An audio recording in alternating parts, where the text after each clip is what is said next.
교정치과만 오면 멀쩡한 치아도 뽑자고 하니까 본인이 얻는 게 더 훨씬 더 많다고 한다면 그럴 때 이제 발치 치료를 고려할 수 있는 거죠. 다만 이제 우리가 여기서 고민해야 되는 문제는 아이가 교정치료를 받아들일 준비가 되었는가, 아이가 필요성을 느끼는가, 뭐 이런 부분들인 것 같아요. 교정치료를 받는 1년 반에서 뭐 최대 2년, 3년이라는 그 시간을 어디에 끼워 넣는 게 나이가 들수록 더 쉽지 않아지는 건 분명한 것 같습니다.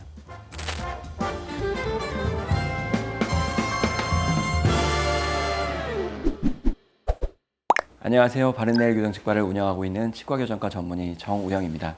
안녕하세요. 아이반짝 소아치과의 소아치과 전문의 최경화입니다. 어렸을 때 받는 게 좋으냐, 좀 더 나이가 들었을 때 받는 게 좋으냐, 이 문제를 가지고 이제 여러 가지 고민이 있을 수 있죠. 주걱턱이 있어서 아래턱의 성장을 좀 지켜보면서 교정치료를 늦추고 있는 게 아니라면 보통은 교정치료는 후기 혼합치열기에서 초기 영구치열기에 시작하는 게 적절하죠. 여학생들은 한 5, 6학년, 남학생들은 6학년에서 중학교 1, 2학년 정도가 될 것 같습니다. 아이들마다 치아 발육 속도는 다르니까 이건 개인차는 좀 있을 수 있는데요. 그럼 이제 그 이후로는 항상 교정치료가 가능한 상태가 되는 거잖아요. 근데 그냥 생리적인 측면에서만 봤을 때는 어렸을 때 하는 게 좀 유리한 측면들이 더 많은 것 같습니다. 예를 들면 치아들이 움직일 때 통증도 좀 적고 이동 속도도 빠르고 또 성장 중에는 치아들이 움직이면서 잇몸이라든지 치조골이 따라오는 것도 훨씬 더 자연스럽거든요. 다만 이제 우리가 여기서 고민해야 되는 문제는 아이가 교정치료를 받아들일 준비가 되었는가, 양치질은 잘할 수 있는가, 아이가 필요성을 느끼는가, 뭐 이런 부분들인 것 같아요. 그래서 아이가 막 교정치료를 시작했는데 너무 치료받는 걸 싫어하고 치과 가는 거 싫어하고 양치하는 거 너무 싫어하고 그러면 부모님한테 좀 아이가 받아들일 때까지 조금 더 기다리죠. 이렇게 말씀을 드리는 편이고요. 그게 아니라면 빨리 하는 게 여러모로 좀 유리한 측면이 있는 것 같습니다. 어린 환자들의 경우에는 물론 중학교, 고등학교 학생들도 사회생활 활발하고 본인 보이는 거, 교정치료 받는 거 그렇게 보이는 거 별로 좋아하지 않는 경우도 많죠. 하지만 그게 지나서 고등학교, 대학생 됐을 때, 나중에 직장인 됐을 때는 더 어려운 상황으로 가는 건 분명하잖아요. 교정치료를 받는 1년 반에서 뭐 최대 2년, 3년이라는 그 시간을 어디에 끼워 넣는 게 나이가 들수록 더 쉽지 않아지는 건 분명한 것 같습니다.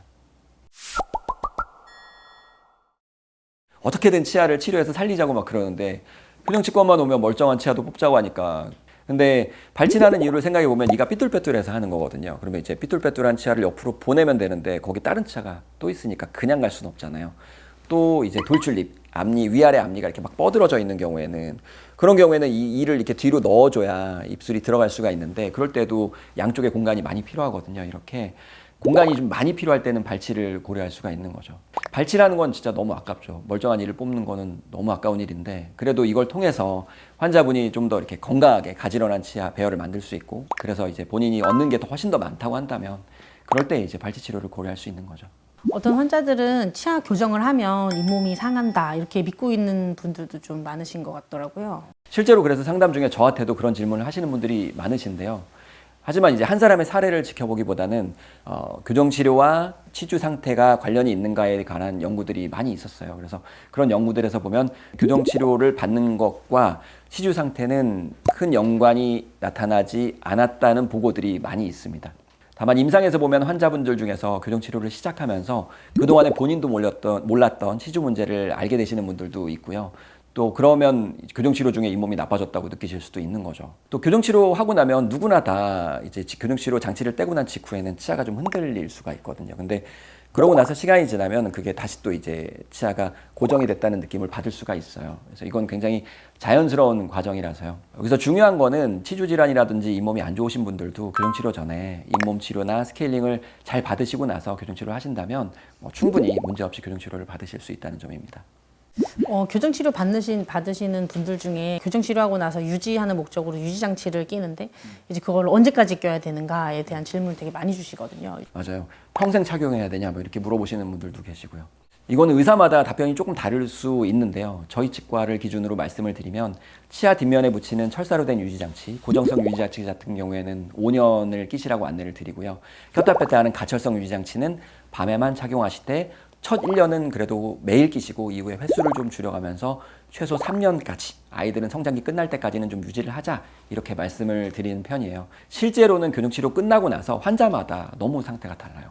장치를 열심히 꼈는데도 한순간 소홀했다고 좀 틀어지시는 분들도 있고 정말 유지장치 안 끼시고 지냈는데도 배열 가지런하게 유지되시는 분들도 있거든요.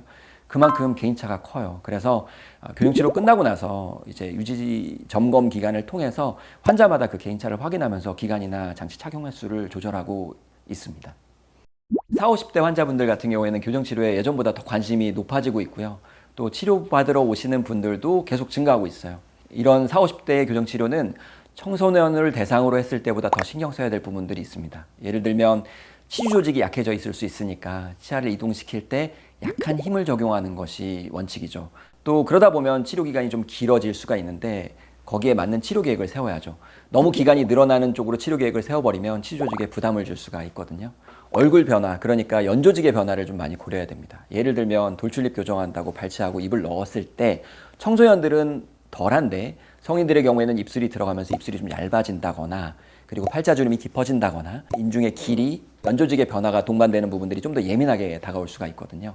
그런 치아 이동량을 조심스럽게 조절할 필요가 있습니다. 중장년 교정에서는 치아뿐 아니라 얼굴 전체의 변화를 충분히 설명하고 사전 상담을 거쳐서 치료 목표를 잘 설정하는 게 아주 중요하다고 할 수 있습니다. 성인 치아 교정 환자 중에 가장 나이가 많으신 분은 연세가 어느 정도셨어요? 거의 70세에 가까운 분들도 교정치료를 받으시는 분들이 계셨어요. 그러니까 이런 분들은 막 처음에는 손주 데리고 오셔가지고 교정치료 하다가 나중에 본인이 앞니 틀어지고 벌어진 게 치료받고 싶으셔가지고 오시는 경우도 있고요. 또 어떤 한 환자분은 본인하고 아들이 치료받고 나서 그다음에 본인의 어머니를 모시고 와가지고 교정치료를 하신 경우도 있었고 또 그런 분들은 되게 교정치료를 정말 원해서 하시는 분들이시잖아요. 그래서 치료받는데도 굉장히 협조적이세요. 그리고 막 불편해도 잘 참으시고 또 치료도 잘 되고 그래서 그럴 때는 저도 굉장히 많이 보람을 느낍니다.